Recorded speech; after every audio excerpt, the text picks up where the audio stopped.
Salut à toutes et à tous, bienvenue sur ce petit mercredi sympathique et je suis en compagnie de monsieur Serge Ferrer. Je sais d'abord même pourquoi, qu'est-ce qui se passe Serge? T'es tout seul aujourd'hui? Christian m'a téléphoné hier en me donnant rendez-vous à Ouais. 9 heures pour boire un petit café. Et tu me crois toujours? Eh ben oui, Ouais. mais Ouais. je sais pas où il est. Mais il est où ce motard là? Toujours motard du Il- dimanche. Ah il bah a- tiens, voilà, voilà. Serge, tu vas bien? Ouais, Excuse-moi du retard, je te fais une petite bise. Non mais attends, mais enlève le casque, mais franchement lui, sans déconner, depuis qu'il roule en Solex, depuis qu'il roule en Solex, c'est pas bon. Bon bah, salut monsieur Serge. Il doit dormir avec son casque. Moi je pense, et la moto. Hein, ouais. C'est son nouveau sac de sable, c'est la moto. Nouveau sac de... Alors, en fait, je viens de Suisse. Tu sais que j'avais été faire un petit tour en Suisse. Attends, Ouais, t'es parti faire un petit tour en Suisse, Voilà, ouais, je voilà, suis parti, ouais. voilà, 2000 kilomètres. Il nous a emmené des chocolats, tout ça. Non, puis tu sais, je vous expliquerai après. La Suisse, Ouais. on se plaint en France qu'on roule pas beaucoup, mais en Suisse, c'est 60 km/h. Donc, tu vois, le temps d'arriver de Genève jusqu'ici, ça a mis du temps. Hein. Ouais, ça m'étonne pas. Voilà. Ouais. Moi, je suis resté aussi sur l'autoroute à 60 km/h parce que je me suis dit, on sait jamais. C'est bien, Donc, voilà. c'est bien. T'as combien de vitesses? T'as 2 vitesses sur ta moto, je crois, non? C'est ça? J'ai pas encore trouvé la troisième. Ouais, mais ça ouais, viendra. c'est- Ah, justement, je compte un peu sur Serge qui est avec nous aujourd'hui, hein, notre directeur de course de l'Aidenon. Alors, Salut, oui, Serge. Serge, c'est le Alors. directeur de course de l'Aidenon, ouais. Enfin, Oui, explique-nous un oui. petit peu, voilà, parce que tu m'as expliqué, pas tout à l'heure, parce que sinon, si tu dis qu'on était tout à l'heure ensemble, ça veut dire que je suis resté au café trop longtemps. Mais au café, je t'ai pas vu. Tu m'as pas vu au café? Non, parce que tu m'avais dit je payerai le café, j'ai sorti mon porte-monnaie et j'ai payé Ouais. le mien. Ah oui, D'accord. c'est vrai, c'est Ouais, vrai. Donc, en fait, écoute, je reviens, je vais vite le boire et je reviens, alors si tu veux, hein. Non, alors explique-nous un petit peu, donc, directeur de course, voilà, déjà.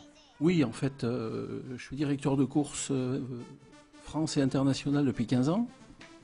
Et dans, je vais dire, la pyramide de responsabilité lors d'une épreuve, le directeur est responsable de tout.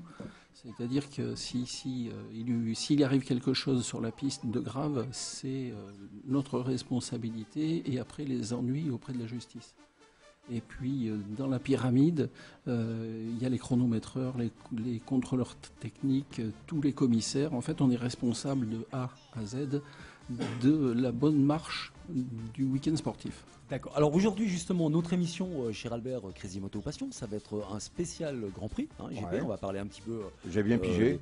Tu avais bien pigé, voilà, Ouais, toute la ouais. combinaison, c'est un peu pour ça. Bon, Ouais. pas que pour ça non plus, parce que tu sais, j'aime bien frimer aussi un peu. Ouais, c'est vrai, ouais. Voilà, donc. C'est un grand frimeur, voilà, c'est un grand ado, qu'est-ce que tu veux que je te devant dise, l'éternel. Ah, il y a les Suisses. Ah bah oui, aussi.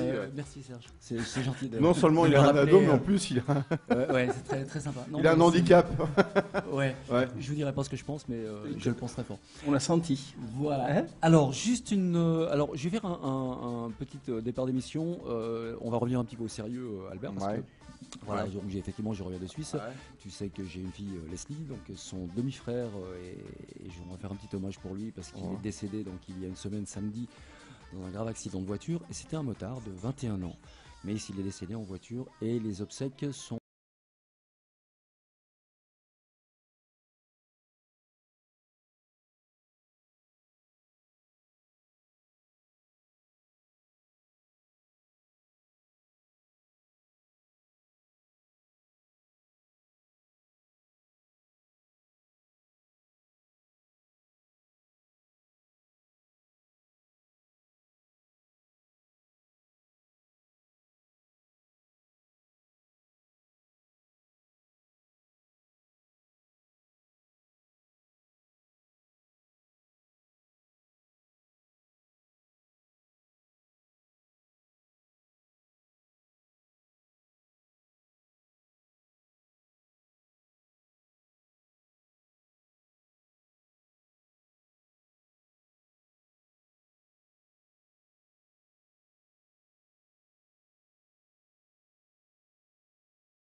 sur les murs, le nom de ceux qui blessent.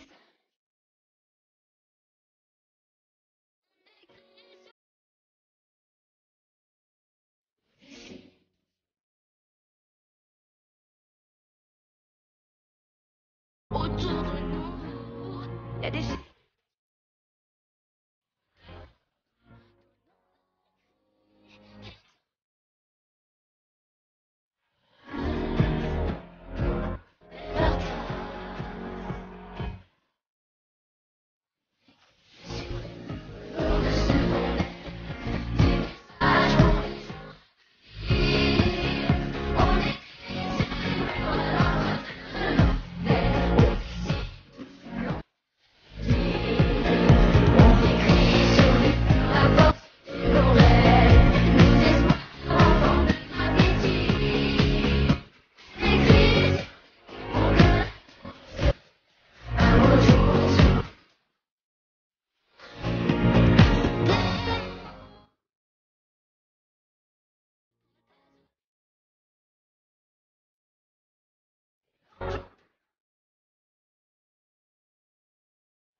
Nous parler par le chat de la radio et bien sûr nous appeler aussi par le Skype si vous désirez nous poser des questions, mais par le chat aussi ou en direct, on peut vous répondre. Voilà, c'était un hommage à Dylan, 21 ans, décédé samedi de la semaine passée dans un terrible accident de voiture et qui était également bien sûr motard, dont ses obsèques auront lieu aujourd'hui, donc sur la Suisse, demi-frère de ma fille Leslie et tous nos siens pour Corinne la maman, Carlos le papa, Tina la petite sœur, Jordan le grand frère et Kevin, grande famille en deuil en ce moment, et toutes nos pensées et amitiés sont à leur côté. Voilà. Alors, nous sommes aujourd'hui avec Serge Ferrer, donc directeur de course sur les Denons. On va parler bien sûr aujourd'hui de Grand Prix, c'est un petit peu ce qui nous intéresse dans cette émission-là. Donc, explique-nous alors un petit peu le rôle du directeur de course. Parce que directeur de course, commissaire de course, quelle est en fait la responsabilité, ça c'est sûr. Explique-nous un petit peu quel est ton travail réel. Le directeur de course prend toutes les décisions de sécurité, est accompagné par 2 adjoints pour tout ce qui est après procédure de départ, etc. Mais je dirais que la veille et le matin de l'épreuve, il doit s'assurer que toute la sécurité est en place, le respect des documents administratifs, le plan de sécurité qui est émis par la préfecture avec le nombre d'ambulances, le nombre de toubibs. On prend l'exemple, si un matin j'ai un toubib en moins, ça ne roule pas. Parce que si j'ai un accident, on va me dire pourquoi vous avez laissé rouler, puisque le plan de sécurité n'était pas respecté. Puis, donc toutes les responsabilités sont sur ton dos finalement. C'est toi qui vas gérer les commissaires de course sur place, qui va faire le travail en amont, bien sûr aussi. C'est ça. On a un responsable de la sécurité sur chaque circuit en France et à l'étranger. C'est lui qui nous dit la veille ou le matin, c'est OK, j'ai tout mon staff technique, j'ai tous mes commissaires, donc on peut y aller. À moi, après, de donner des responsabilités à mes adjoints pour contrôler si les ambulances sont présentes, si les toubibs, les chronos, les commissaires techniques.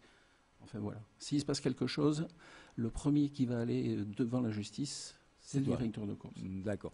Tu m'avais expliqué tout à l'heure, enfin pas tout à l'heure parce qu'on va sinon quand on était ensemble, par rapport à les métrages, tu m'as expliqué par rapport aux 130 mètres, 200 mètres. Explique-moi un petit peu là ces petites anecdotes. Ça, on est en championnat du monde de Superbike ou MotoGP et vous remarquerez à la télé lors du prochain Grand Prix qu'il y a avant les virages du marquage au sol. C'est des lignes blanches qui font 1 mètre de large, qui sont peintes sur le gazon et qui remontent sur le mur c'est en fait des repères de freinage pour les pilotes. Et Repère de freinage, d'accord. Voilà, à 200 mètres, 150, 100 et 50 mètres. Et il y a 3 ans, au Mans, 22h30, le responsable de la sécurité du circuit du Mans nous appelle en disant que Valentino Rossi avait estimé que la distance de freinage était aux alentours de 135 mètres. On est à 22h30, il fait nuit, et Valentino Rossi, lui, fait ses footings que la nuit. Comme ça, il n'est pas embêté. Ah, il fait ses footings sur le circuit, c'est ça? Oui, Voilà, parce qu'il fait des repérages. tous les pilotes font footing, vélo, ils font tous, ou dans la journée, le jeudi, puisque il n'y a pas de course, il n'y a rien du tout, donc ils promènent beaucoup à vélo, beaucoup en footing, c'est quand même des sportifs de haut niveau. Ah bah dis donc, sur le Dénon, alors il doit être des sportifs, des grimpeurs, quoi, non? Les deux Hein, noms, c'est... Il y a un Grand Prix du grimpeur là-bas ou pas, non? Ouais, aussi. Et donc, le responsable technique nous appelle. Qu'est-ce qu'on fait? On leur a dit, vous mesurez et on verra bien. Et effectivement, lui, en passant, en courant, il n'avait pas de mètre, il n'avait rien du tout. Il s'est aperçu qu'il n'y avait pas les 150 mètres. Donc, il faut enlever la peinture blanche qui est au sol. Il faut mettre de la peinture verte pour que ça soit comme la couleur du gazon et déplacer le repère de freinage à 150 mètres et le repère de freinage à 200 mètres, puisqu'il est plus bon. Alors, ces repères de freinage, pardon, ils sont pour tout le monde la même chose, ou bien si c'est... Voilà, c'est-à-dire, Oui, en fait, oui. Et qui décide? Parce que Rossi, il est gentil. Mais... Réglementairement, c'est de visu des repères de freinage pour tout le monde. Alors c'est vrai que quand on arrive à 350 km/h en MotoGP, en Moto3 on arrive qu'à 230, 240. Donc on freine beaucoup plus tard. Et ces repères de freinage, c'est une obligation, c'est dans la règle. D'accord, ok. Donc, mais c'est le pilote qui décide, c'est eux qui vont sur la piste et qui disent, voilà, il faut un repère de freinage à tel et tel, ou si c'est quoi, c'est la commission? Comment ça se passe? Non, c'est acté en début de saison. Tous les circuits ont un plan de sécurité strict à respecter et les repères de freinage, ça fait partie du plan de sécurité. D'accord, ok. Donc tu m'avais expliqué aussi, en son temps, on s'était vu il y a quelques temps, tu fais donc aussi la formation donc, des commissaires de piste, hein, c'est ça? Oui, dans toutes les ligues de France, il y a une ligue motocycliste. Et dans cette ligue motocycliste, il y a des présidents de vitesse, comme moi par exemple, une présidente du motocross, et il y a la formation. Et la formation, eh bien, c'est pour les directeurs de course toute catégorie, c'est-à-dire toute catégorie motocross, enduro, etc. Et aussi les commissaires de piste qui passent un examen.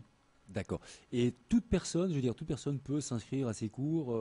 Comment ça se passe? Il faut un critère? L'obligation, c'est bien sûr d'être dans un motoclub, puisque le formateur fait partie de la fédération. Tout le monde peut être directeur de course à partir du moment où il a les compétences. D'abord, on commence par commissaire, c'est ça? Oui, on peut le faire parce qu'on connaît bien le terrain. Non, au départ, on apporte le café. D'abord. Aussi, le café est important du matin parce qu'il faut voir ces gens, il faut leur dire bonjour, il faut un relationnel, je vais dire exemplaire. Je pars toujours du principe, et je le dis dans mes briefings, que ce soit en championnat de France ou en championnat du monde, pour être respecté, il faut respecter les autres. Ça c'est clair, c'est la première règle. Donc, le café du matin avec tout le monde, c'est l'important du début de week-end. Donc le samedi matin, on va prendre le championnat de France, le samedi matin, le dimanche matin, on est avec eux pour taper un peu la causette, manger. Alors une formation dure c'est combien de temps? C'est une formation qui dure quoi? Une journée, une journée? On peut le faire sur une demi-journée. Il n'y a pas, on se donne rendez-vous à 9h à un lieu bien précis. Un mois avant, moi j'ai toutes les coordonnées des participants. La fédération leur envoie par mail ou par papier le déroulé de l'examen avec toutes les questions, toutes les réponses, etc. Moi, j'attaque ma matinée sur un grand débat avec toutes les questions, tout ce qu'on va faire après pour l'examen. On passe l'examen, D'accord. correction, et puis les drapeaux sont éliminatoires. C'est-à-dire qu'évidemment, si on se trompe de couleur de drapeau, c'est... C'est embêtant. Voilà. C'est embêtant. Mais autrement, une question simple, a-t-on le droit de pousser en sens inverse de la course la moto, Bien sûr que oui, bien sûr que oui. Il est en milieu de la piste. Si Toi, c'est oui. si c'est moi qui suis sur la piste, Toi. oui. Ouais, Toi, il est au milieu oui. de la Eh ben, piste. Eh ben non. on Bon, peut pas. voilà. D'accord. Et vous êtes combien sur une course généralement? Par exemple, sur les deux noms, quand il y a un. Les quand il y a deux une course, noms, les deux noms, quand il y a un promosport, un superbike, il y a à peu près 70-80 commissaires. D'accord. Et tu es que sur les deux noms ou est-ce Non, que tu. non, voilà. j'œuvre partout en Et France. sur l'aide non sud et l'aide non nord. Et le- non. Ça dépend. C'est comme nous, tu vois, on dit quand on arrive à Lausanne, on dit le premier il dit ici c'est Lausanne, puis le dernier il fait ici aussi. Hein. Voilà. Alors voilà. Donc effectivement, donc tu vas un peu partout. Tu vas aussi tu étais sur Le Mans ou tu Oui, vas, oui, voilà. Le Mans, Manicourt, tous les circuits en France. D'accord, d'accord. Et principalement toutes les manches françaises de championnat du monde. Alors petite question bête, c'est pris en charge par la fédération? On est vos défrayé, déplacements oui, l'autoroute, l'essence, et puis on est nourri logé. sur Nourri place. logé. D'accord, ok. Bon, vous êtes toujours sur donc Crazy Moto Passion. Aujourd'hui, donc, on va parler avec notre ami Serge Ferrer de Grand Prix, hein, tout ce qui s'est passé un petit peu sur la saison 2016 après. Et je voulais juste te poser une question. Un pilote, par exemple, avant la course, bon, il y a une grande concentration, je pense. Est-ce qu'ils ont, on va dire, des tics? Est-ce qu'ils font des choses spéciales, comme écouter de la musique, se concentrer, etc., etc. De plus en plus, ils sont équipés de casques audio, ils écoutent de la musique. Il y en a même qui ont des petits mots de leur préparateur physique et mental. D'accord. Parce qu'il faut bien se mettre dedans. Bon, c'est des professionnels. hein. Mais Oui, ils ont un niveau de voilà, concentration qui est différent. il y en a qui remarqué que Valentino Rossi, quand il sort de la voie des stands, il est toujours debout sur sa moto en train d'ajuster son cuir parce que ça le gêne, on va dire. hein. Ah, pourquoi il est... Non, j'allais dire une connerie, c'est pas grave. J'allais la dire moi aussi, mais Ouais. J'ai pas capté là. Non, mais mais bon, c'est parce que j'ai ouais. pas bu le café ce matin. En fait, je t'ai posé cette question Ouais. parce que moi, c'est vrai que je me concentre énormément, surtout avant de dormir.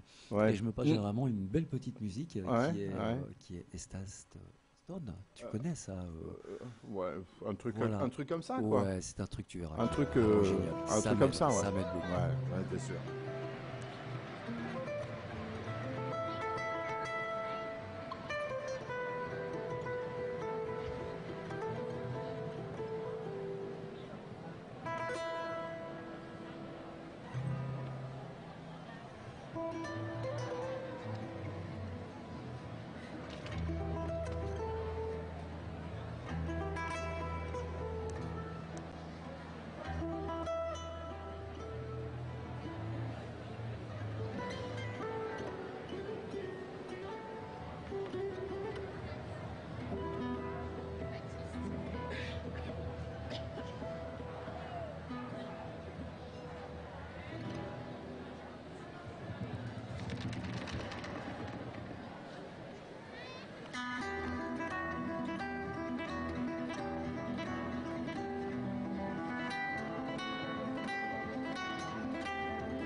Voilà, et dis-le, vous êtes toujours sur Crazy Moto Passion, l'émission qui gaze. Nous sommes aujourd'hui avec Serge Ferrer. Comme d'habitude, bien sûr, vous pouvez nous contacter par le chat de la radio. D'ailleurs, c'est le bienvenu si vous voulez nous poser des questions sur les Grands Prix. Profitez, nous avons un directeur de course avec nous. Donc n'hésitez pas. La radio Sudmed, la radio du soleil. Vous pouvez bien sûr nous écouter aussi sur l'application Sudmed sur vos portables. N'hésitez pas. C'est très facile à télécharger, bien sûr. Et bien entendu sur le site internet www.sud-med.fr où vous pouvez carrément nous voir en visuel, nos chers Eddy. Voilà. Et bien sûr aussi par le Skype. Le Skype, vous pouvez nous téléphoner. Voilà. Serge, donc on va faire un petit peu le point Grand Prix donc à l'heure actuelle. Parle-nous un petit peu Moto 3, les nouvelles de Fabio, Quartararo. C'est Moto 3, c'est 3 roues, non? C'est ça? Oui. La troisième est dans le sac à dos. C'est ça, ouais, Alors c'est- avant de parler Grand Prix, j'aimerais juste te poser une question parce que tu m'as dit tout à l'heure aussi par rapport aux combinaisons des pilotes. Et tu m'as dit l'aileron de requin là qu'ils ont derrière. À la base, c'était. En fait, tout le monde pensait que c'était pour la pénétration dans l'air. Oui, un petit peu, mais c'était surtout en cas de chute. c'est pour la pénétration de mes mères. C'est surtout voilà. Et en cas de chute, c'est pour éviter que le fracture des cervicales, donc le casque va s'arrêter sur la bosse. D'accord. Et puis très très rapidement, les journées chaudes, les week-ends où il faisait chaud, la mousse a été remplacée par un camelback. Donc c'est une petite réserve d'eau qui permet aux pilotes en roulant de boire Ah, un c'est ce coup. que voilà, tout à fait, avec un système qui vient Voilà, c'est ça. directement, C'est ça, comme on trouve dans les sacs à dos des randonneurs. randonneurs. Limité à 12 degrés quand même, hein, pas plus. Après ça pique. Alors voilà, fais-nous un petit tour donc Moto 3 donc pour tout ce qui s'est passé un petit peu en Grand Prix donc. Depuis le début de saison, c'est toujours les mêmes qui gagnent. Hein. C'est des teams qui sont au top niveau avec beaucoup d'argent parce que le développement machine est très très important. Donc on est sur 5-6 pilotes qui sont toujours devant. Et puis après on retrouve un groupe à partir du 10e, on retrouve un groupe d'une quinzaine. On appelle ça le petit train parce que comme vous avez remarqué ils sont toujours que le et c'est la catégorie la plus short du week-end parce que il y a Moi, je suis vraiment chef de guerre. beaucoup de sport. C'est très bien. Mhm. Et puis une bonne nouvelle, c'est que Fabio Quartararo passe en Moto 2 chez le team Cito Pons sur une Calex. Et Calex, c'est un châssis, hein, puisque tout Voilà, en explique un petit peu parce Moto que c'est vrai 2, qu'on a les motards avec nous qui nous écoutent mais pas forcément des spécialistes Grand Prix. voilà. Calex, c'est un châssis, hein, pratiquement 80% du plateau en Moto 2, c'est un châssis. Et les autres, c'est un petit peu de l'artisanal, de haut niveau. Généralement les motos comme ça sont au niveau des chevaux, ça monte à combien une moto Grand Prix comme ça, en Moto 3?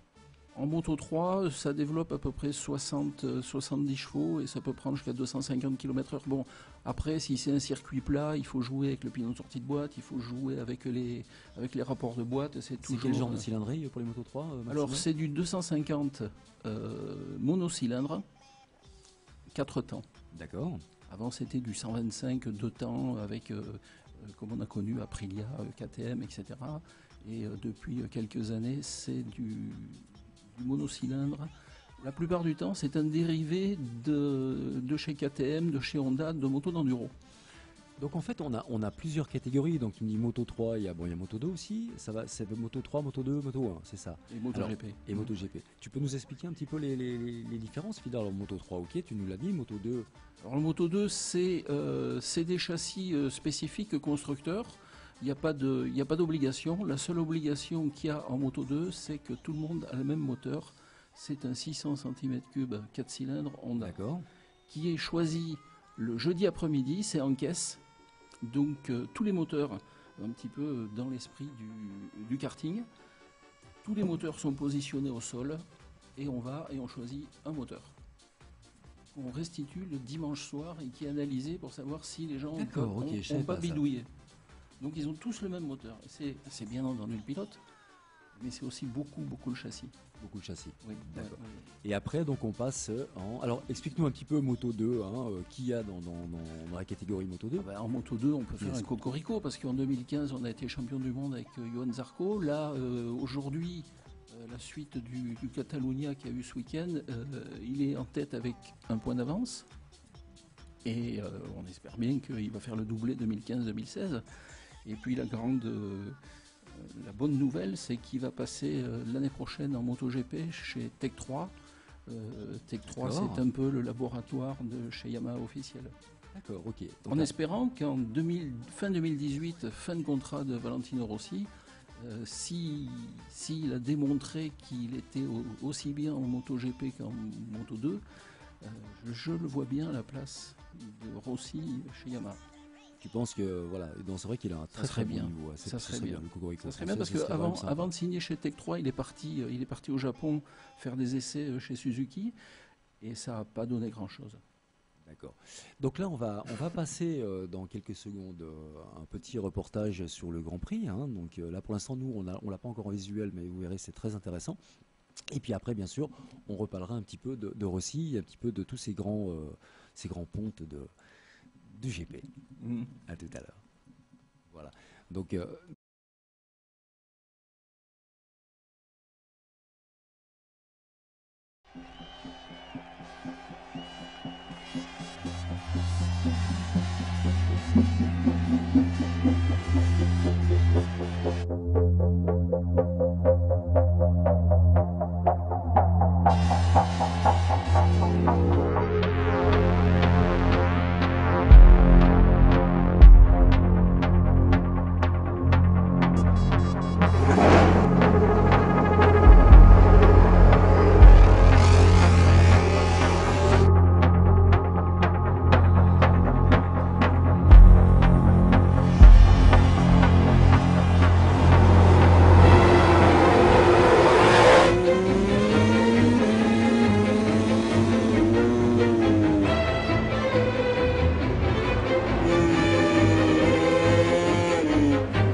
Je vais parler de notre.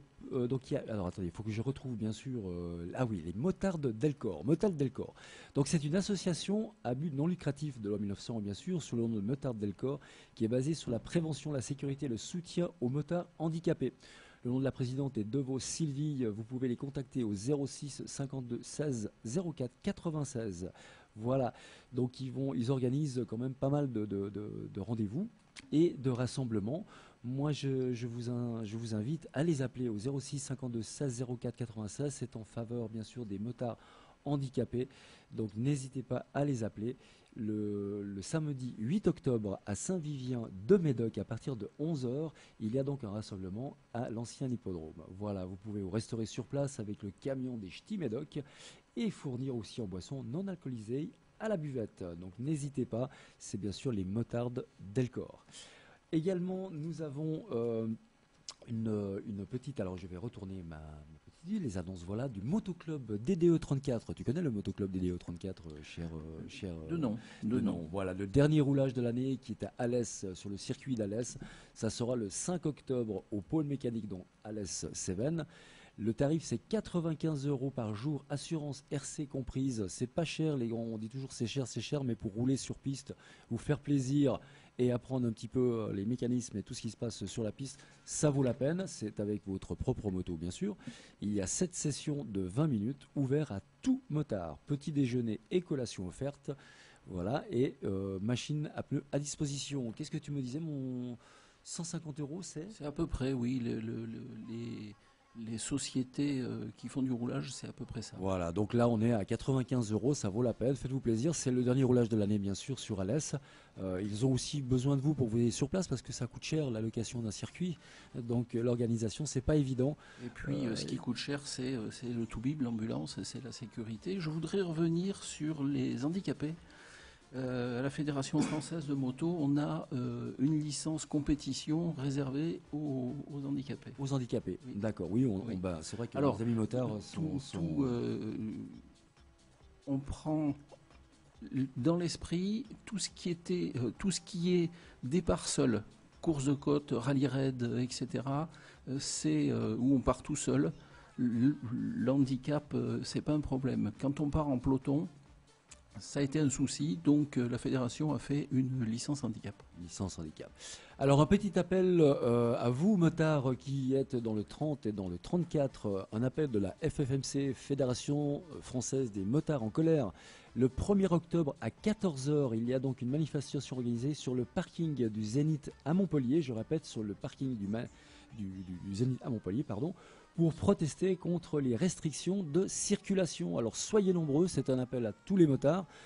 C'est aussi pour vous que la FFMC se bat, hein, pour tout ce qui est vraiment des lois qui Il y aura sont des hot dogs et aberrantes. de la saucisse. Il y aura peut-être de la saucisse, mais je pense qu'il y aura beaucoup de saucissons là-bas. Donc, bon, bref, je ne vais pas être Moi, j'en connais 2 de saucisses. Hein. Voilà, donc je répète, c'est un appel de la FFMC. Mobilisez-vous, soyez le 1er octobre à 14 h pour la manifestation sur le parking du Zénith à Montpellier pour protester donc contre les restrictions de circulation. Voilà, mon cher Eddy, pour les petites annonces. On va passer avec notre ami Serge Ferrer. J'allais dire Scherer, je ne sais pas pourquoi, mais Ferrer. Voilà, parle-nous un petit peu de Valentino Rossi, parce que c'est vrai que pour nous, c'est quand même une tête d'affiche. On est tous. En plus, il a l'air d'avoir un très très bon caractère.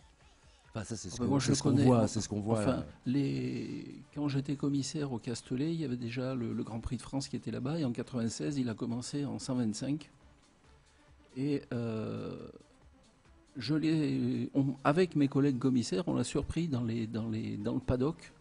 Il a un fauteuil Louis XIV ou Louis XV, un truc comme ça, avec un petit moteur de tonneuse à gazon. Il l'a toujours, parce qu'il met toujours, comme jeune ou aujourd'hui, il met toujours un peu le bordel dans le paddock. Et quel âge il a, Rossi 37, 37. 36, 37. Et il a toujours son petit fusil à eau. Donc il le remplit et quand il passe dans le paddock, eh ben, il arrose tout le monde et puis ça n'a pas changé depuis 96. Et son parcours moto depuis tout petit, il a roulé en Piwi, il a roulé en mini-moto, etc. Son père adorait la moto et Il a, en 125, en 2,5 et en 500, puis après on est passé en MotoGP, il avait une année pour apprendre, donc la moitié des Grands Prix, il était par terre, et la deuxième année, il était champion du monde, et il a fait ça en 2,5 et en 500. Il avait quel âge quand il a eu son premier... Tu me dis, il était très jeune. Il est né en 79 à Urbino en Italie, D'accord. 9 fois champion du monde, dont 7 en catégorie reine, donc les deux autres, hein, c'est 125 et 250. D'accord, ok. Et déjà, c'était un tacticien, c'était incroyable. La fois où il a failli gagner son premier Grand Prix en 250, c'était au Castellet. Il avait monté une chaîne de 125 sur son 2,5 parce qu'en fait, le poids en moins qu'il avait sur la force du pignon de sortie de boîte, c'est pour ça qu'il avait fait la pole. Seulement, malheureusement, sur les 13 tours, il en a fait que 12. La chaîne a cassé. D'accord, donc en fait, j'ai vu qu'à partir des 2000, il a signé donc chez Honda, hein, c'est ça, en catégorie Rennes. Oui. Il a signé chez Honda parce qu'il avait en 125, il a fait des miracles en 250 et il n'est pas resté longtemps en 250. Jésus, c'était lui. Pardon. Et en MotoGP, 252 courses, 49 pôles, 75 victoires et 160 podiums. Oui. C'est un dieu. Et qu'on se retrouve... C'est un phénomène. C'est un phénomène. Ouais, non, c'est vrai, ouais, c'est un ouais. phénomène. Et puis, même quand on est à l'autre bout du monde, il y a des tribunes, c'est tout jaune, quoi. Il a dû les partout sait comme un faire. dieu Ouais. de la moto. Ouais, Hein, ouais, voilà. ouais.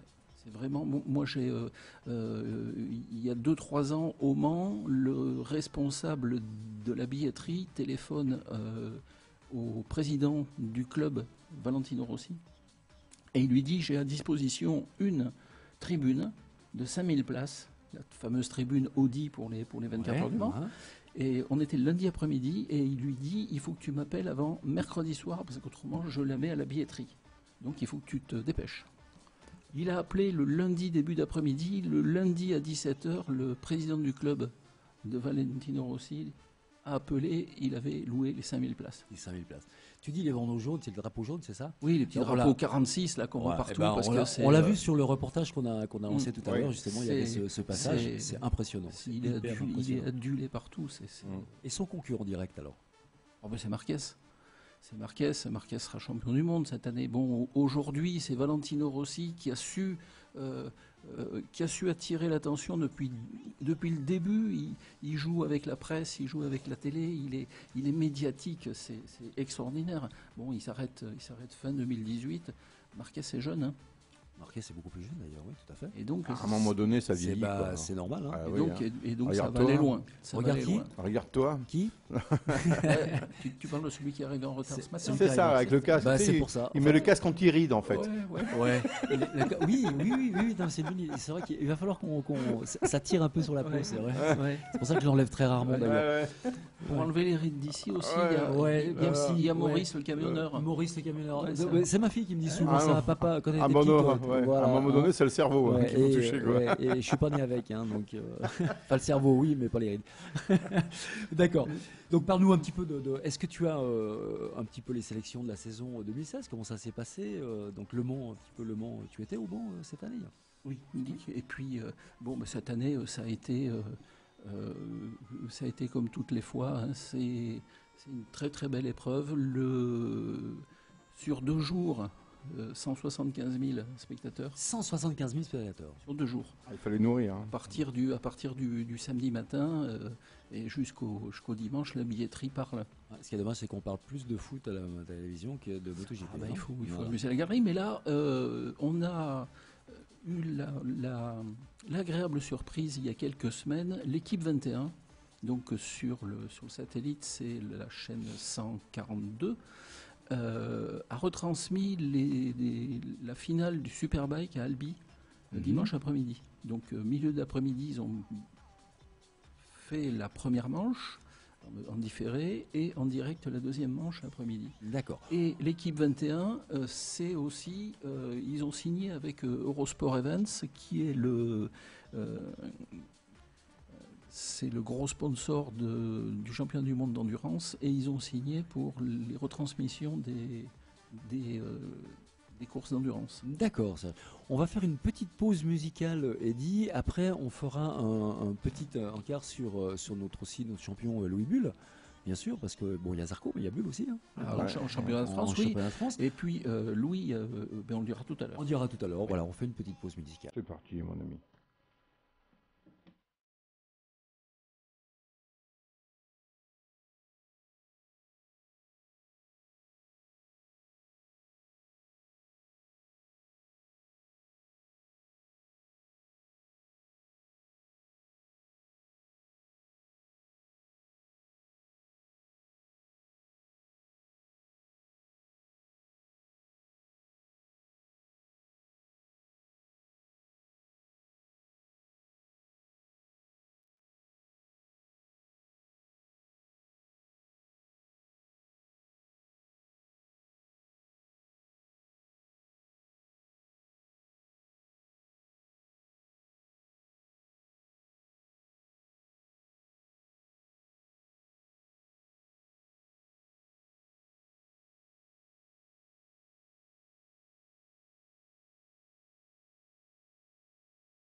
Sudmed, la radio TV du Soleil. La radio TV du Soleil. Émission Crazy Moto Passion sur Sudmed, donc la radio du Soleil. Nous sommes avec Serge Ferrer, donc directeur de course.